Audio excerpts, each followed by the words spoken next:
Bom dia! Tudo bem? Eu sou o pastor Gilberto, nós estamos nos nossos devocionais diários e estamos tratando do livro de Atos. Vamos até o fim, até o último capítulo e versículo. Mas essa semana estamos dando aqui uma visão panorâmica do que o livro de Atos vai tratar e a gente está colocando alguns pontos para você já ir considerando durante esse tempo que nós estaremos juntos aqui. Então, se prepare para caminharmos juntos no nosso assunto e que realmente ele seja tão impactante para você como tem sido para mim.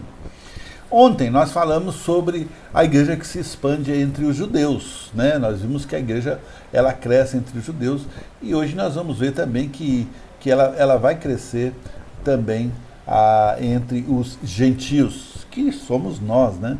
Então a primeira parte que vai até o capítulo 12 está falando sobre esse crescimento entre os judeus e dali para frente vai falar sobre o crescimento entre os gentios, não é?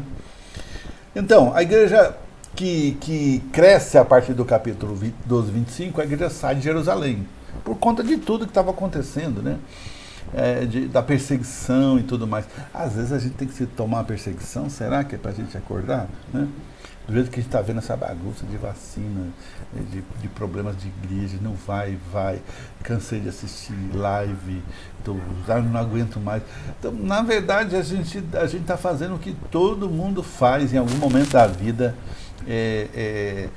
querer mais adrenalina. Esse é o princípio da droga, eu acho, né? O cara começa dando uma baforada num cigarro de maconha e depois de algum tempo, depende da pessoa, ele já está noutra droga mais forte, né? Então, a igreja começa a alcançar os gentios. Por quê? Porque Deus tem um propósito. A salvação é para todo ser humano, né? A ideia de Deus Deus amou o mundo de tal maneira que deu seu Filho unigênito para que todo aquele que nele crê não pereça, mas tenha vida eterna. É o que diz lá em João capítulo 3. Crê no Senhor Jesus e será salvo, é a palavra de Deus. Salvo do quê? Salvo dessa humanidade que contamina o negativo nas pessoas. As pessoas querem o dos outros, não se conformam com o que têm, não querem investir, e aí a coisa, ela degringola, essa é a melhor palavra, né? Esse crescimento entre os gentios já havia começado mais ou menos no capítulo 10, quando Pedro foi convencido pelo Espírito Santo a pregar para o centurião Cornélio e a sua família, pregar fora do mundo judaico, né? Deus cuidava dos judeus desde o início, desde a formação do Estado judeu, desde da travessia do Mar Vermelho, desde aqueles filhos de Jacó que estavam, né, presos lá no Egito. Eles chegam e Deus está tratando o tempo todo com essa galera, né? Aquele militar, né, o centurião Cornélio, converteu-se a Cristo com toda a sua casa. E é muito interessante, se você tiver um tempinho para ler essa história, faça, tá bom? Isso vai ser muito legal para você conhecer alguns desses detalhes, né? Por quê? Porque Deus quer salvar. Deus não está preocupado em salvar gente que já está salva, né? Deus quer que todos tenhamos a mesma oportunidade. Você pode negar, ignorar, fingir que não é com você, né? Mas Deus quer tratar, né? Então, para a igreja sair de Jerusalém, era preciso fazer missões. O que é missão? Sair com um propósito, né? Então, Deus chama Paulo e chama Barnabé e sai então numa viagem missionária. Que viagem missionária? Ele vai de lugar em lugar pregando o evangelho para que aqueles pudessem crer, e dentro dessas pessoas que podem crer em cidades, estados, e povos e nações, eles vão abrindo projetos chamados igreja, né? Então tem a igreja de Éfeso, a igreja de Antioquia, tem várias igrejas das cidades onde Paulo e Barnabé andam, e depois deles outros, né? A marca da igreja de Jesus é a evangelização. Nós temos que entender que Deus quer que eu e você saiamos evangelizar. O que eu estou fazendo aqui, o que você pode fazer juntamente comigo, é evangelizar. Então eu estou trazendo esse estudo para você, essa compreensão do Novo Testamento, no caso do livro de Atos, e você pode compartilhar com seus amigos. Espero que faça, né?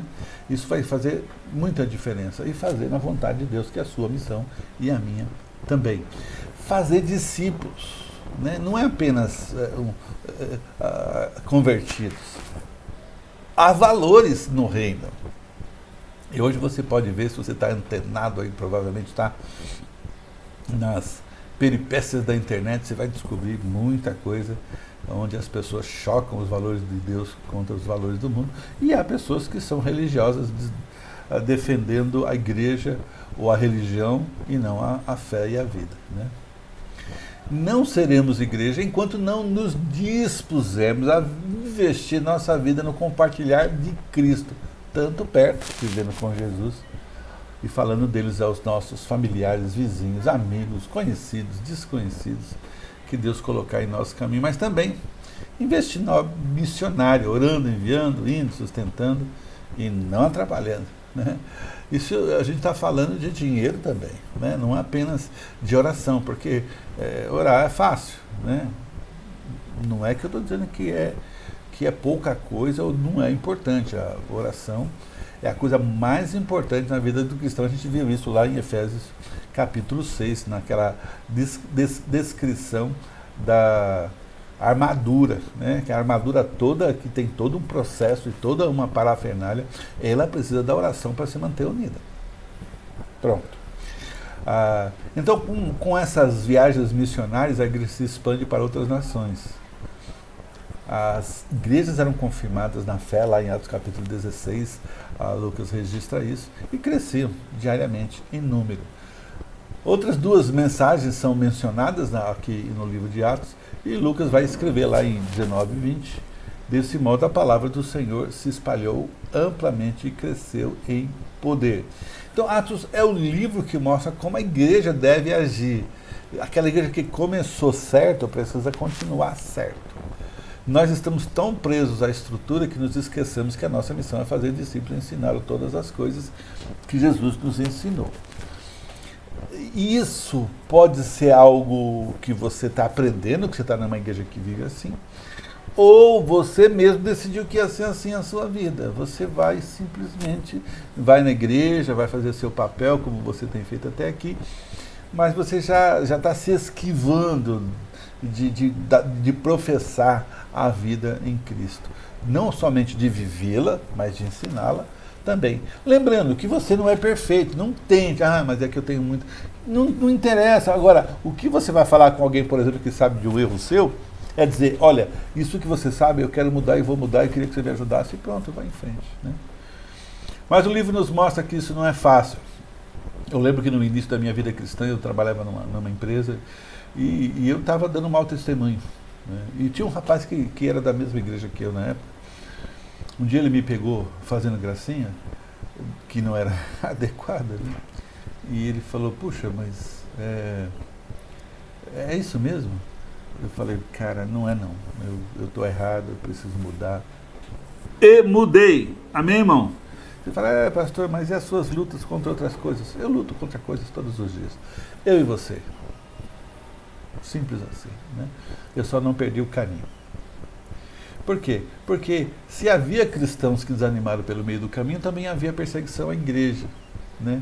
E essa perseguição colocou Paulo em diversas cadeias, e para se proteger dos maus ele pediu, então, para ir ao imperador César. Essa é parte da história que Lucas vai nos contando aqui, né? Então, vamos ver muitas histórias da vida de Paulo, nos capítulos 19 até o 28, quando ele está preso, mas ele continua pregando, ele continua falando de Cristo, do amor, da graça e da misericórdia que Deus tem para com o seu povo. Entendeu? Entendeu? Lucas termina o seu livro afirmando que corajosamente e sem obstáculos ele pregou o reino de Deus e ensinava a respeito do Senhor Jesus Cristo. Amém? que eu e você possamos terminar as nossas vidas com alguém dizendo ao nosso respeito que vivemos corajosamente, sem obstáculo, pregando o reino de Deus e ensinando a respeito do Senhor Jesus Cristo. Amém?